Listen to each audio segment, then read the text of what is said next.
If you've ever looked around your home and wondered, why does the clutter keep on creeping up even when I keep decluttering?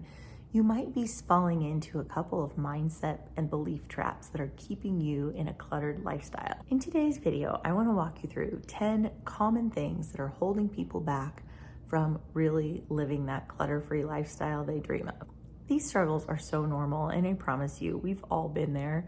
But if you're aware of them, I think it's really going to help you get past that clutter threshold that you've had such a hard time with. My hope is that as we go through this list, you'll have a few light bulb moments yourself and be able to feel lighter and more clutter-free in your home. So number one is thinking of decluttering as an event or a destination. When I first started decluttering, I really thought that I was just going to get through my whole house, which took me a long time. It took me a little over a year to really get through my whole house. And I thought, okay, I'm done. This feels great. And now all I have to do is maintain this. And I wish that were true, but I think that really the decluttering is something that is constant because there's always things coming into our home, even if you're fairly careful, and I consider myself to be fairly careful. So it's not a destination. It really is something that you keep up with. That said, it's no longer an event for me. So it's no longer something where I think if I just had a weekend, or if I could take a week off of work, or if I could just get a dumpster, then I could do this once and for all. I no longer have that mindset. So now just anytime I see clutter in my house or something is no longer serving me, I just go ahead and put it in my perpetual donation box. I take that to the donation center whenever it's full. I'm always decluttering, but I'm not constantly looking for that one special time when I'm finally going to be able to get it done. Second one is keeping things because you spent money on it. One of the things that's really strange is that as we start decluttering, there's things that we think, oh, I don't use that, but like it was $80. I'm not going to just get rid of it, or however much that money was for you, depending on the item.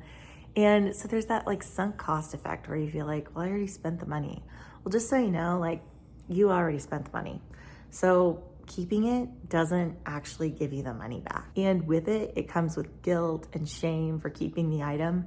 So it really is best just to let it go. The third one, and this sort of ties into it, is wanting to make money off of your clutter. And I think this is actually a great way to combat the second one. And so if you're feeling like, oh, this item is so expensive, I can't get rid of it, go ahead and sell it, but do it right now. Don't think, oh, that's worth something. Somebody's really gonna want that one day. If it's worth something, it's likely worth what it's worth today, more so than it will be when it's collected dust and been in a box and been poorly treated and been moved a couple of times years later. So go ahead and list it. When I'm decluttering, if I find something that could sell for over $20, I'll go ahead and list it on Facebook Marketplace right then and there. And I have just found that this is a very easy way to get rid of things.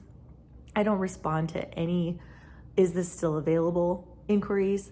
And I don't take anything less than the amount that I put on it. And I usually can sell it very, very quickly. Typically, I'll just do it as a porch pickup and ask them to put the money under my porch bench or Venmo it to me. And it's very, very simple. And so I think you'll find that Facebook Marketplace is extremely easy as a way to get rid of things. But like I said, I would choose some kind of threshold. And for me, that's I have to make more than $20 on it or I'm not gonna sell it. I'm just gonna donate it. Number 4 is not getting rid of the old when you replace the new. And isn't this common? So when you get a new pair of jeans, are you getting rid of the pair of jeans that felt a little too snug or that is no longer in style, or are you just keeping them hoping that maybe they'll come back at some point, or that their stain will magically go away on its own? So when you get a new pair of shoes, because your old shoes are really not looking that great, are you retiring them to be like yard shoes, like the other 15 pair that are sitting in your closet? Or are you just going ahead and getting rid of them?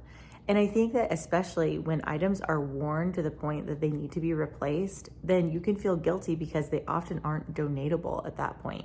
That's okay, things have a lifespan. So if you are done with a pair of shoes because you wore them out, then throw them away, it's fine. That every item that comes into your home, ask yourself, is this a replacement item or an add-on item? And you can really keep clutter low if you mostly do your purchasing in replacement items, as long as you are really replacing the item that you bought it for. Number 5 is not having a regular time to take care of inconsistent tasks. One of the things that I notice when I go into other people's homes is that they have to-do piles all over the house. And this starts small, and then as time goes on, you end up with 3 or 4 in every room.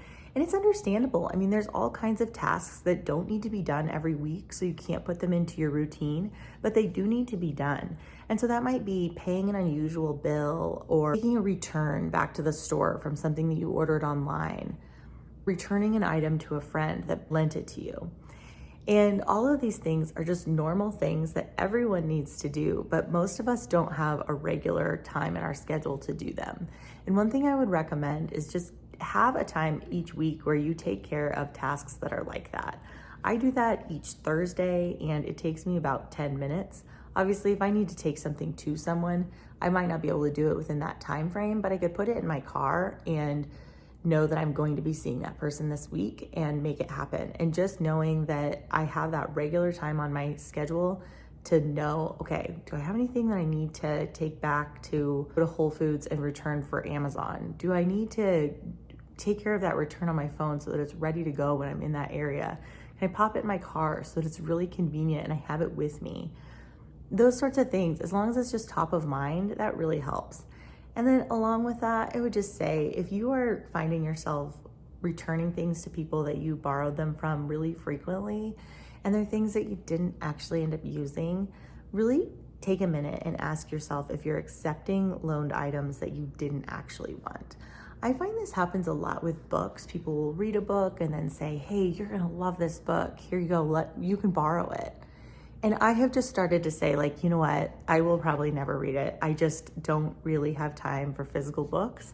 But thanks so much. I'll put it on my read list, if you will. If you won't, then just thanks so much, And it's totally fine. Just like let that go. It's fine not to do everything that other people have expectations about for you. Number 6 is caring about how things get donated or doing it the so-called right way.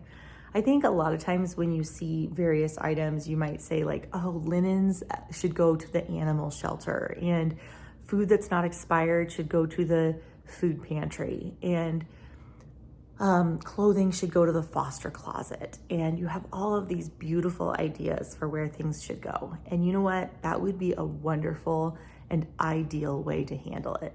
And if you have the time to do that and you will still get it out of your house, I think that's a beautiful thing to do with the excess items that have gathered in your home. But if that's the reason that you haven't gotten rid of things because you so wanted to do it the right way, then can I suggest that donating it is a very valid solution, and many of the items will end up in a good place as a result of doing it that way. And the relief that you will feel and the time that will be freed up in your life to be able to serve at those different outlets like a foster closet or a homeless shelter or a food pantry, that will exist again. And so I think that you may want to look at that a different way. Number 7 is saving things for a future version of you that may never happen, honestly. And the thing is that we always want to think that the future will pan out the way that we thought that it would and the way that we envisioned it. But I don't know if your life is anything like mine, but I'm not finding myself to have a great track record with predicting the future. And so if that's the case for you, you may not want to hold on to clothing that's like too big or too small, thinking that eventually you'll be a different weight. You may not want to hold on to things for future grandkids, or at least have a limited amount of that stuff. You may not want to hold on to hobby items that you think you'll one day have time for. All of those things are for your fantasy self. And I think it's a really good idea to recognize that things are so easy to come by. That's why we're in this situation to begin with, right? And so if you regret decluttering it, you will be able to get it again. But if you don't, you'll be really freed up and feel a lot lighter as a result. Number 8 is being worried about what people think. And isn't this a tricky one? I think this is particularly a problem when it comes to gifts. I think we have this idea that people come to our house and then look around for the gifts that they've given us. And I haven't really felt like that was true, at least in the reverse. I've never gone into somebody's house and started looking around for the gift that I gave them. And honestly, if they had gotten rid of it, I don't know that I would even be offended. Truly, I think it's a good idea to really think through whether or not it's necessary to keep things just to appease people. Your peace is worth something, and I think it's a good idea to go ahead and get rid of things. If you aren't enjoying them, even though they were a gift, that's okay. Pass them along to someone who could enjoy them. The gift was in the giving, and the person received the most delight by giving you the gift, not by you storing the gift and not using it forevermore. Number 9 is keeping your adult kids' stuff. And I know that I do not have adult kids, so this one may be a hot topic, but I am an adult kid, and I tell you what, the number of things that my mom still has of mine that I have told her, I will throw that away. Would you like me to take that? I can get rid of it for you. I don't need that. You don't need to hold on to that. Let's just get rid of it. That she still keeps. I don't get it. And I hear that from my clients all the time, that they have entire rooms or entire spaces in their home that are being occupied by their adult kids' stuff. And if your adult kids do not want to keep it in their own home, it is not valuable to them. And you should go ahead and get rid of it, because they obviously do not value it. And you can always do like a last call for all of your stuff in our house. If you want, hey, in 30 days, we're getting rid of all of this. If you want it, come and get it. Otherwise, we're gonna get rid of it. And of course, keep the things that are super special to you and sentimental, but like, you don't need to keep every project they did in high school or in college. You don't need to keep every costume they've ever worn. You know, I mean, just this stuff is not necessary to keep. And especially if your child feels no value in it, there's no reason for you to feel value in it either. Number 10 is the cluttery spouse who is not on board. And, you know, I have one of those, so I get it, but there's always going to be an element of unevenness in any partnership, right? And so there's going to be someone who values clutter and somebody who values being clutter-free more so. And it's okay. Like, you didn't marry that person so that you could be the same together and have the same opinion on everything, right? And so it's okay to live with each other in an understanding way. And I promise you, there is a tremendous amount of the stuff that's in your house that you can affect change on, whether or not your spouse agrees. Start there. And I would imagine that you will probably never run out of things that are within your own purview to go ahead and get rid of and declutter. And even if your spouse never changes, then you will still have made a huge, huge difference in your house. If a few of those really hit home for you today, I would love to know that.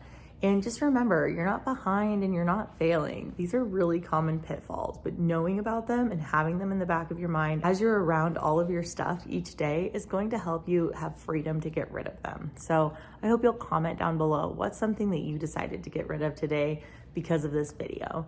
And I hope you'll like and subscribe, and I'll see you on the next one.